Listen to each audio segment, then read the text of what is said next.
Okay, સો આપણે આગળ જઈ રહ્યા છીએ હવે તમારા ચેપ્ટર 6 ના ઉદાહરણ 6.8 પર. જોઈ શકો છો કે એક બહુ સારો ક્વેશ્ચન અને એની આકૃતિ બંને ઓબ્વિયસલી અહીંયા દોરેલા છે. અને આ ક્વેશ્ચન જુદા જુદા કન્સેપ્ટ્સનું બેઝિક અન્ડરસ્ટેન્ડિંગ ક્લિયર થાય એ ટાઈપનો ક્વેશ્ચન છે. તો અગત્યનો ક્વેશ્ચન એ દ્રષ્ટિએ ગણી શકાય કે જો તમારી એક્ઝામમાં 3 કે 4 માર્કના વેઇટેજ વાળા દાખલા હોઈ શકે તો ડેફિનેટલી આ આખો દાખલો 4 માર્કમાં પણ મૂકી શકાય છે, 3 માર્કમાં પણ મૂકી શકાય. આપણે લાસ્ટ ચર્ચા કરીશું છેલ્લે. પણ હાલ પૂરતું મેં કીધું એવું કે દરેક કન્સેપ્ટનું બેઝિક અન્ડરસ્ટેન્ડિંગ તમારું કામ લાગે એ ટાઈપનો દાખલો છે. એટલે આમ જુઓ તો બહુ બેઝિક વસ્તુ છે, પણ પ્રોપર સમજ શક્તિ અને પ્રોપર ટ્રેકથી સમજો તો બહુ ઇઝીલી સમજી શકાય એવો છે. લેન્ધી ખરો પણ દાખલો અઘરો નથી. બીજી વસ્તુ એ છે કે આપણે દાખલાનું થોડું સિમ્પ્લિફાઈડ વર્ઝન જોઈશું, જે તમને ટેક્સ્ટબુકમાં આપ્યું છે. એ જ ગણતરી, એ જ મેથડથી ગણતરી, પણ આપણે એને ટેબ્યુલર ફોર્મમાં લઈશું. મતલબ આ રીતે એક કોષ્ટક બનાવીને આપણે એ વસ્તુઓ બધી લખીશું જે તમને ટેક્સ્ટબુકમાં એમને એમ આપી છે, ટેબલ બનાવ્યા વગર. તો ટેબલ બનાવવાથી થોડી વ્યવસ્થિતતા આવે છે અને સમજવામાં પણ ઇઝી થઈ જાય છે. હવે ઉદાહરણ 6.8 આકૃતિ જોવાની છે. પહેલા તો એક લંબચોરસ વાહકની ભુજા PQ ને x બરાબર 0 થી 12 ની તરફ ગતિ કરાવવામાં આવે છે. આ એક લંબચોરસ વાહક છે આખો, એની ભુજા PQ છે, એને 12 ની તરફ મતલબ કે આ દિશામાં ગતિ કરવામાં આવે છે. એનો વેગ v છે, તમને આગળ ઉપર આપ્યું છે એની ઝડપ v. x બરાબર 0 થી x બરાબર b સુધી સમાન અને x ગ્રેટર ધેન b માટે શૂન્ય ચુંબકીય ક્ષેત્ર રહેલું છે. હવે અહીંયા આકૃતિ ખાસ ધ્યાનથી જોવાની છે અને સમજવાની છે. તમને એવું કહેવામાં આવ્યું છે કે x બરાબર 0 થી x બરાબર b સુધી સમાન ચુંબકીય ક્ષેત્ર છે. જોઈ શકો છો આ x બરાબર 0 છે અને આ x બરાબર b છે. ત્યાં સુધીમાં આ સમાન ચુંબકીય ક્ષેત્ર મેં એક સિંગલ ડોટ વડે દર્શાવ્યું છે. આપણી ચોપડીમાં નિયમિત ચુંબકીય ક્ષેત્ર જે રીતે દર્શાવવામાં આવે છે નિશ્ચિત અંતરે ડોટ્સ કરીને, એવી રીતે દર્શાવેલું છે. અને ડોટ એવું દર્શાવે છે કે ક્ષેત્ર બહાર આવતી દિશામાં છે.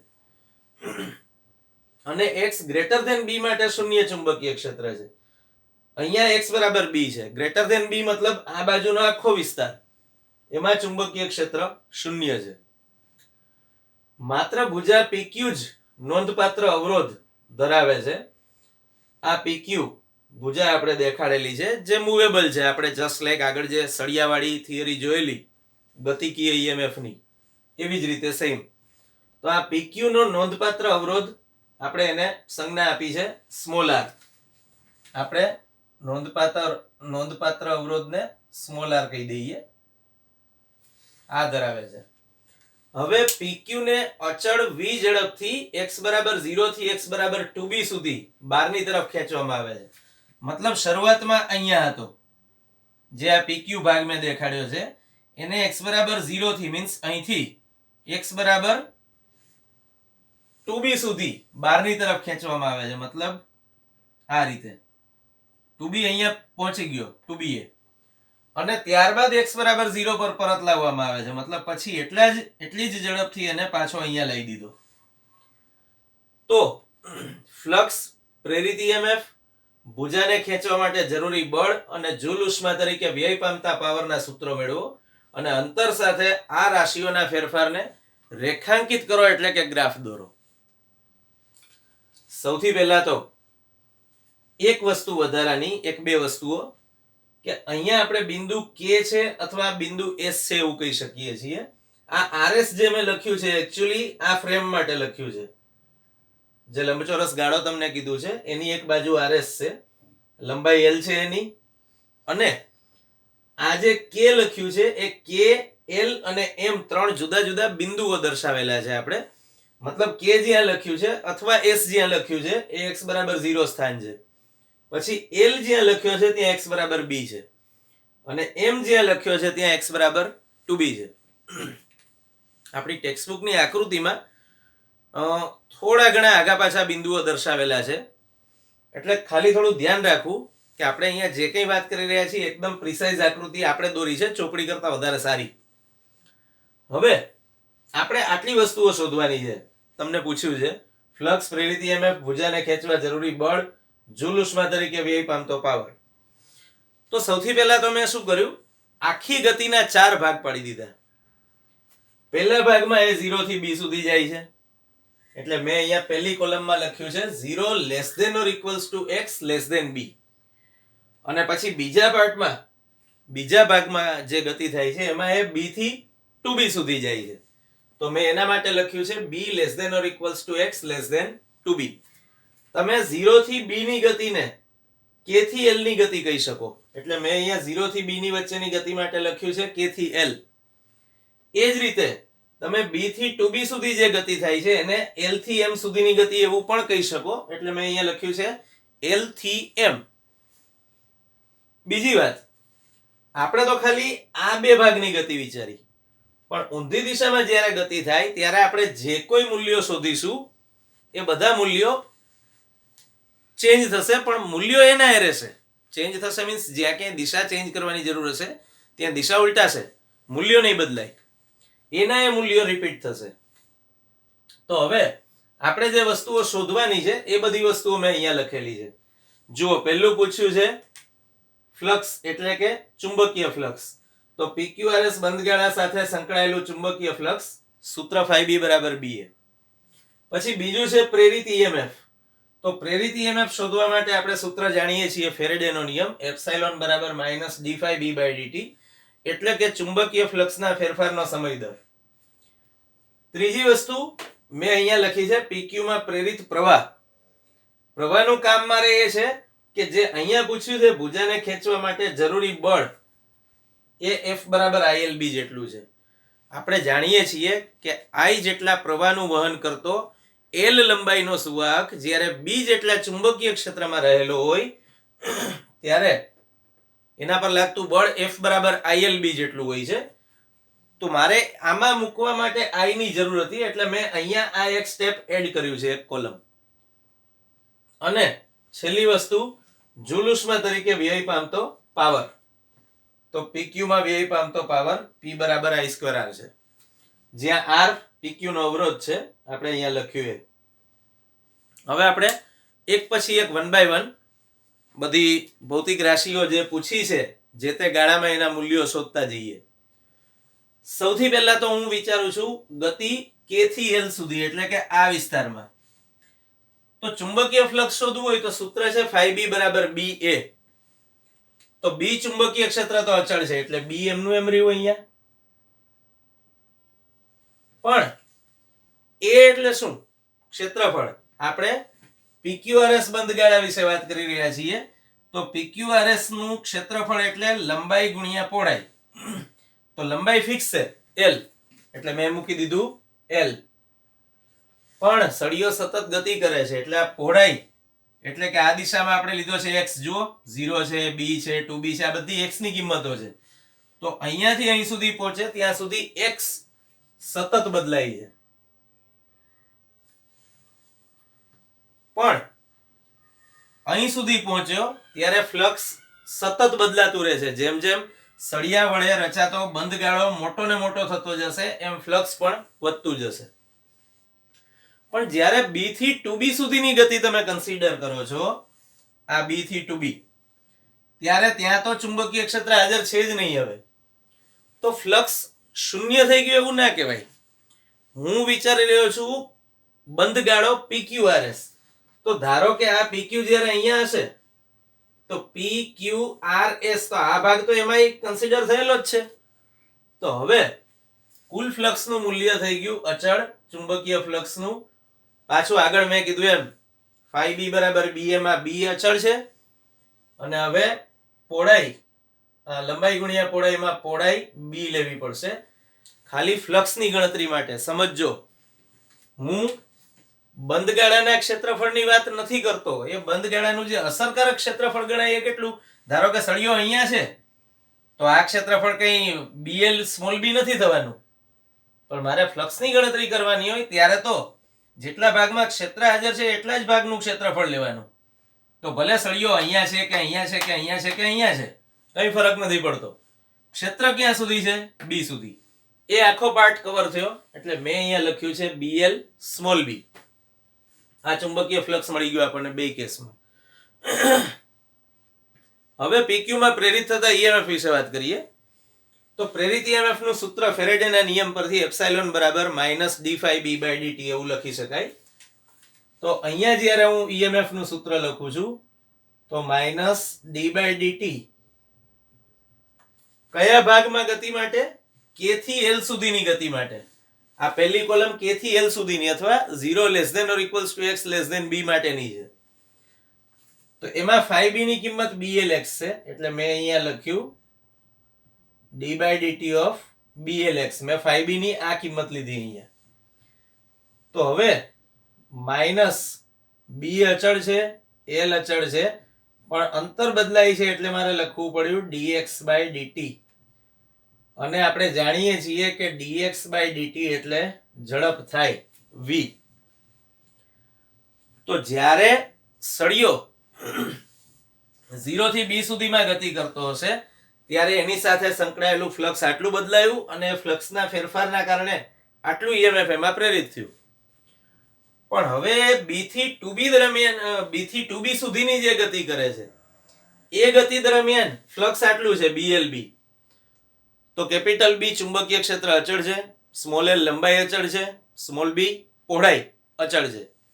તો હવે ફ્લક્સ અચળ થઈ ગયું એટલે ફ્લક્સના ફેરફારનો સમય દર 0 થયો. આપણે જાણીએ છીએ કે અચળ પદનું વિકલન 0 થાય.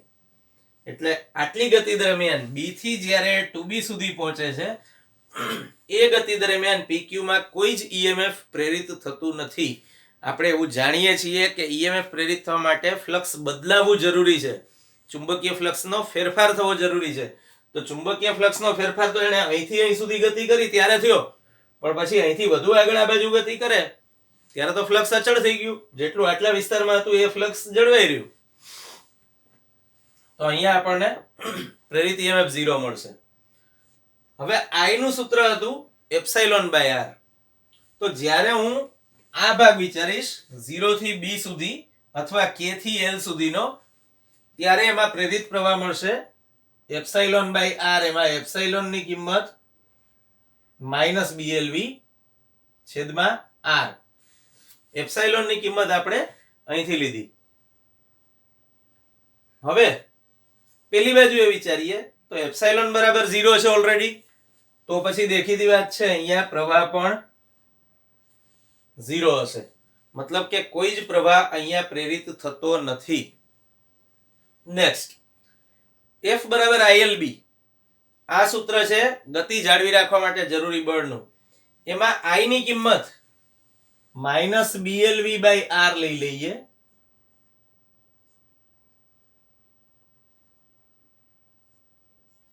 ઇન્ટુ l ઇન્ટુ b તો છે જ.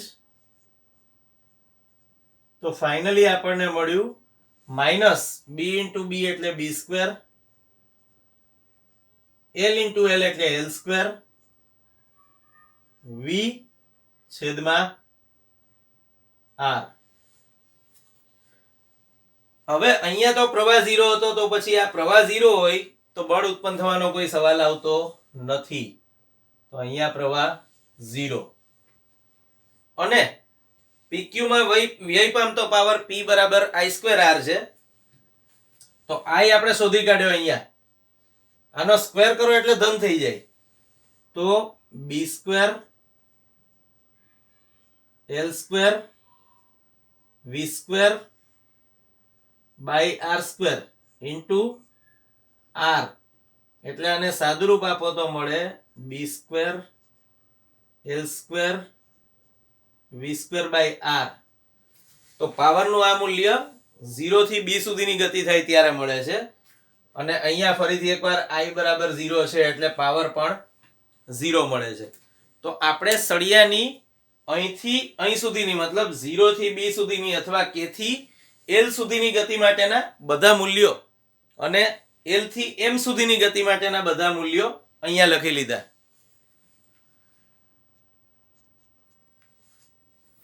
અચ્છા, વધારાની એક વસ્તુ એ છે કે તમે ચોપડીમાં જોશો તો અહીંયા આ બળનું મૂલ્ય b²l²v/r છે.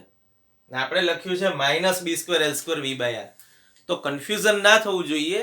ચોપડીમાં એવું સ્પેસિફાઈ કર્યું છે કે બળનું માન મતલબ કે મૂલ્ય સંજ્ઞા નથી કન્સિડર કરી એટલે b²l²v/r લખ્યું છે. બાકી જ્યારે ગ્રાફ દોરીશું આપણને એ પૂછ્યું છે ને કે આ બધી રાશિઓના ફેરફારને રેખાંકિત કરો, ત્યારે ગ્રાફ દોરતી વખતે ટેક્સ્ટબુકમાં પણ આ મૂલ્ય ઋણ જ લીધેલું છે. એટલે અહીંયા ભૂલ નથી. આપણી ટેક્સ્ટબુકમાં જે શબ્દો લખ્યા છે એ બહુ પ્રિસાઇઝલી વાંચવાના છે. તમને આપેલા ફ્રીક્વન્ટલી એવું કીધેલું છે, મેં વારંવાર એવું કીધેલું છે કે જ્યારે ફિઝિક્સમાં કોઈ પણ દાખલો કે થિયરી વાંચો ત્યારે શબ્દો ખાસ સમજવાના. તો ચોપડીમાં જે મૂલ્ય આપ્યું છે એ ધન જોઈને કન્ફ્યુઝન ના થવું જોઈએ. એ ખાલી મૂલ્ય લીધું છે એટલે એ ધન ગણ્યું છે. જ્યારે આપણે અહીંયા સંજ્ઞા સહિતનું મૂલ્ય લીધું છે એટલે ઋણ મળે છે.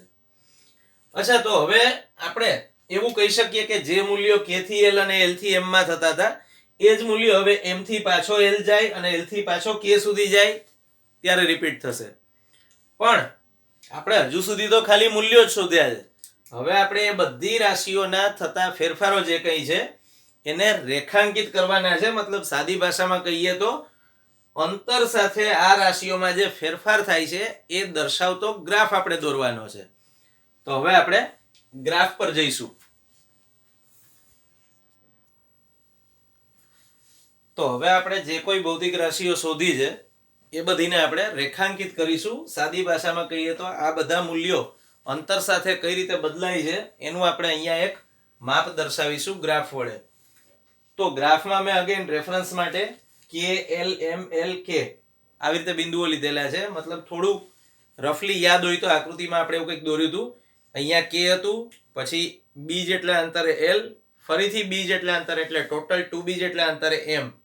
સળિયો આમ આવતો હતો k થી l, l થી m, m થી પાછો l, l થી k. અને આપણે એ બધા બિંદુઓ k પછી l, l પછી m મતલબ કે આ જે વિસ્તાર છે એ 12 તરફની ગતિ દર્શાવે છે.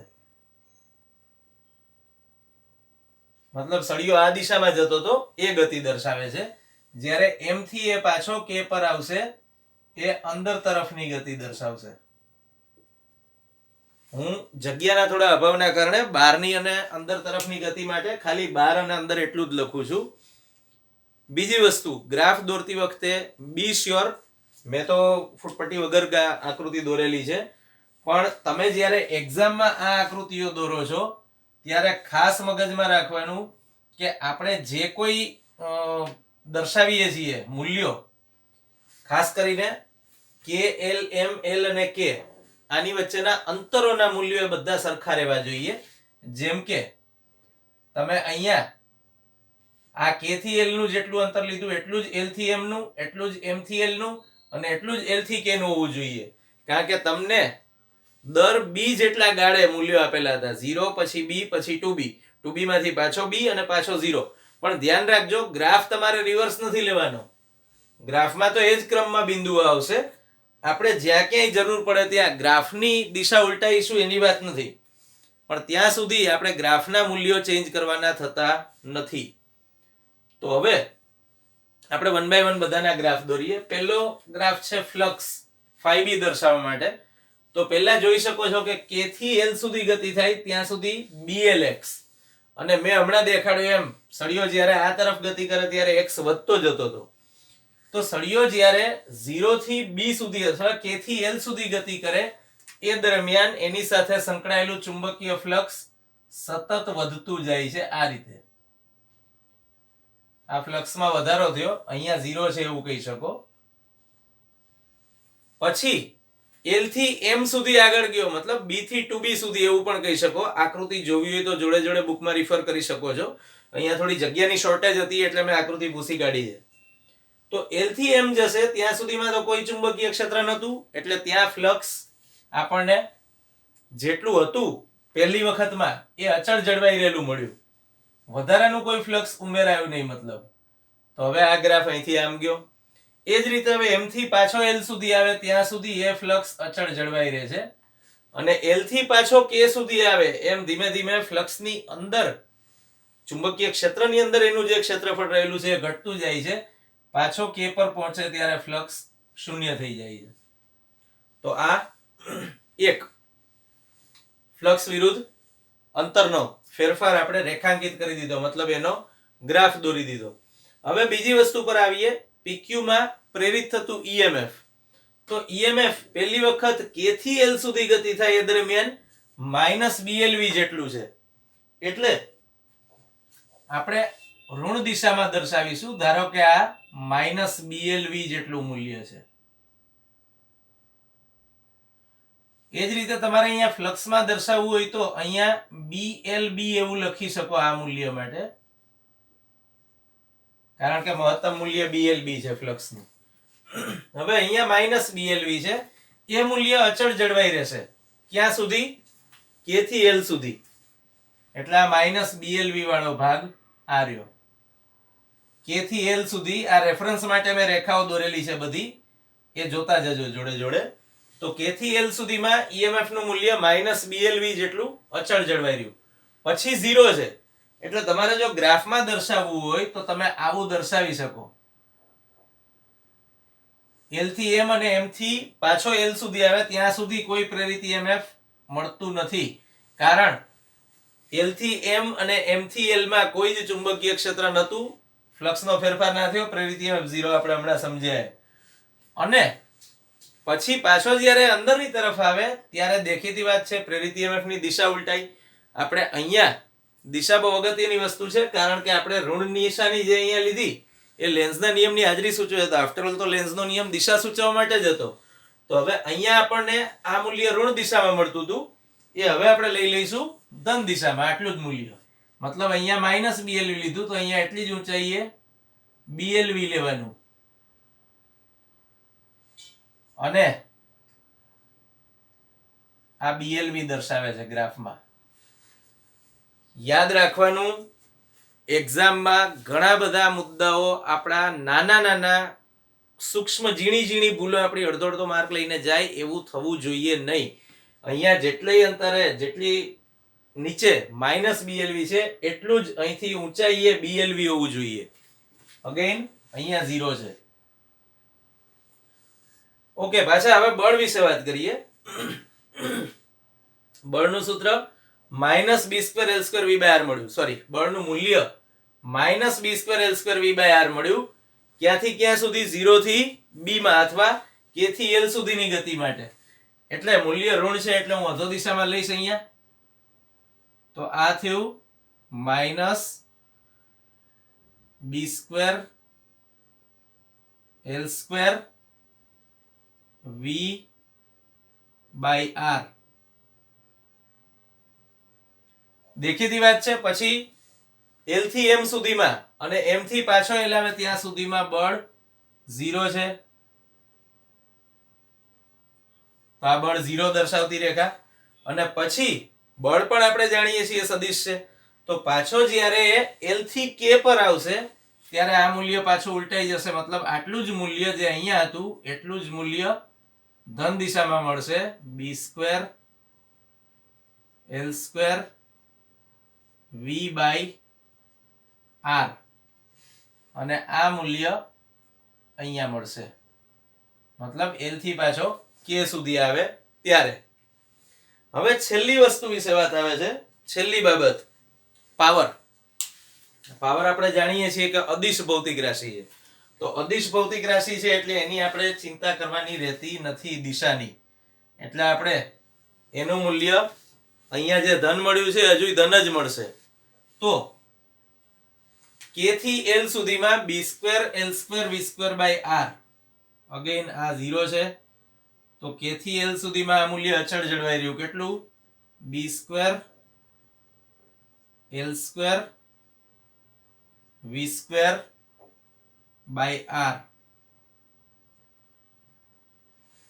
ફરીથી એકવાર.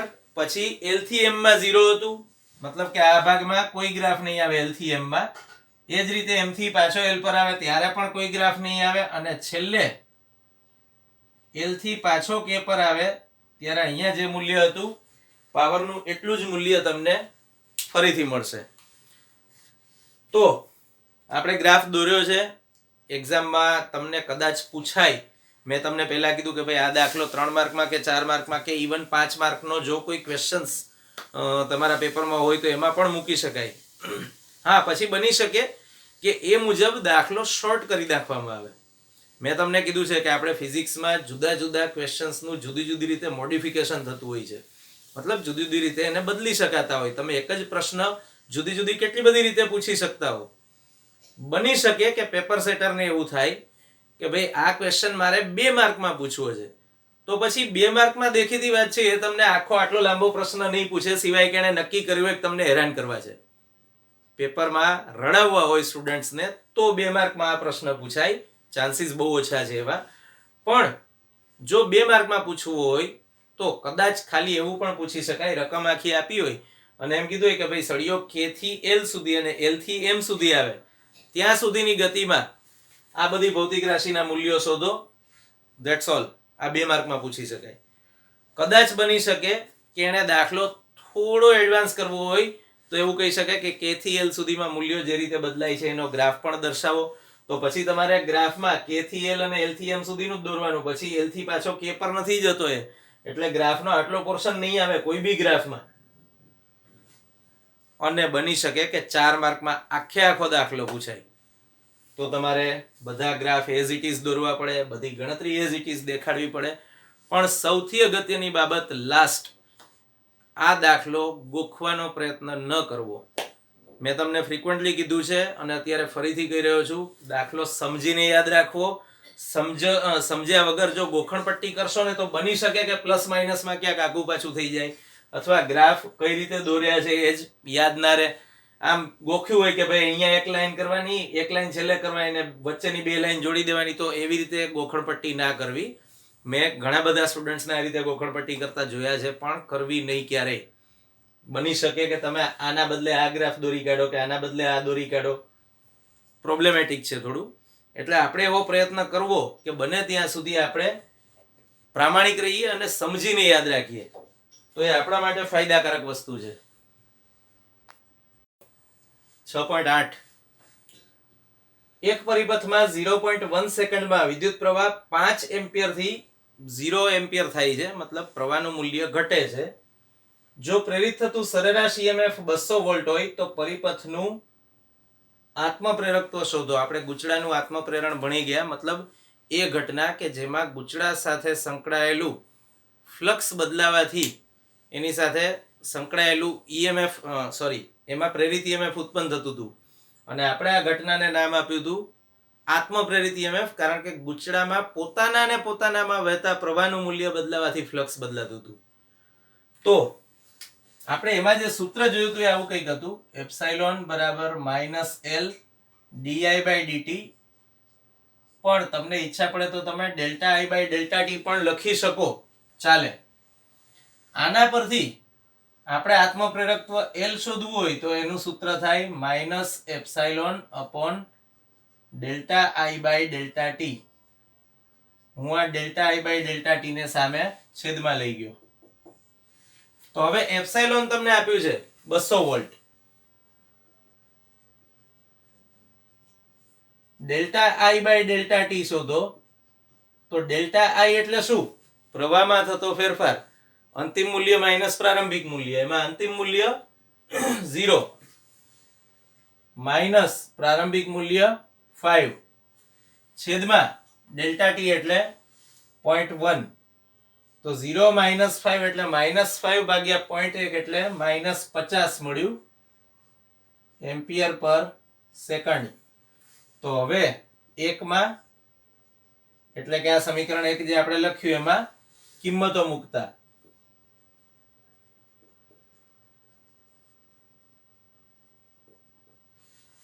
L બરાબર મળશે માઇનસ એપ્સાઇલોન ની કિંમત 200 ભાગ્યા ΔI/ΔT એટલે -50. તો L બરાબર મળશે 4 હેનરી, જે આપણો જવાબ છે. પરિપથનું આત્મપ્રેરક તો તમને જે પૂછ્યું છે એ આપણે શોધી કાઢ્યું.